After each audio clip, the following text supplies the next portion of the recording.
a wee walk round my mum's garden. If she's going to sell this place,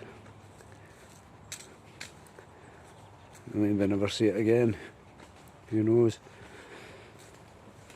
There's Romeo and Juliet, and here we go. Oh, see the wee wren. There's Romeo and Juliet in the wee bit. And this is all the grass. Craig's cutting it just now, but I cut it for years, sometimes by hand. And if you look down here, you can see the expanse of grass. And it's rather a lot of grass, and this is only like half of it. And round here, trees and all kinds of stuff.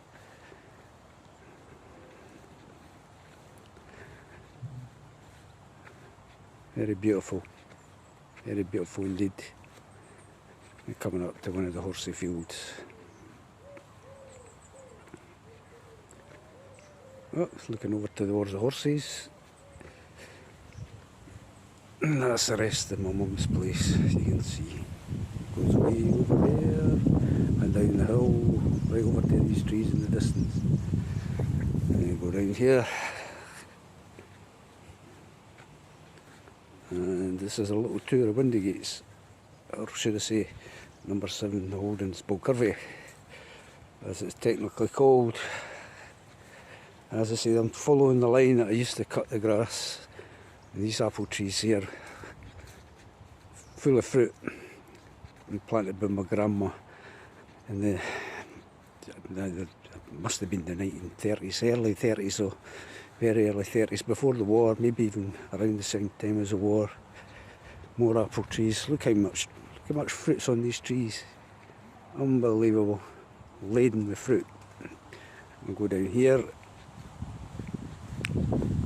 And I'm going to go around here and I'll straight to where my dad used to keep his bees. And look over there, that's one aspect of my mum and dad's, well, dad's dead in the house, and the steading, more outhouses, old bath.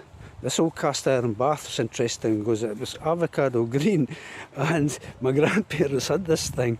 If Christ knows nobody could afford coloured cast iron bathroom suites, but they could afford it for some daft reason.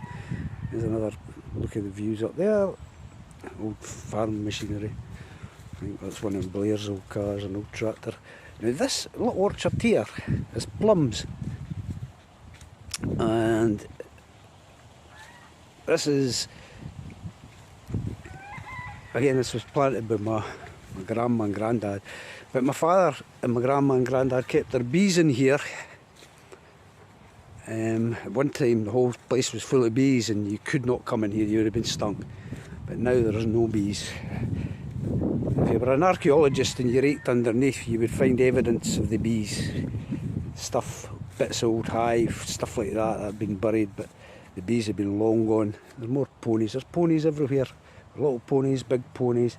Again, this bit, the grass, been cut. I used to cut it quite frequently. More paddocks.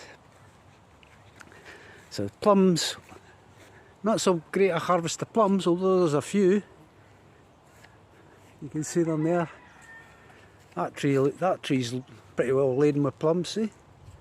Plums. Right, more plums.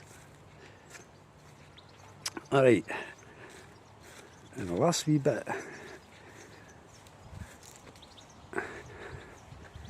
is this wee orchard here. Again, they're all different varieties of apple tree, you know, and some of them have got green fruit, some of them have got red fruit. They're all very old. An old swing, another paddock, and I head back up towards the house. One time, my father's garden was like a beautiful manicured lawn. You can see it's not too bad. That's because my brother Craig does it. There's the old house, which my mum says she's going to put on the market. Hence the reason I've taken this shot.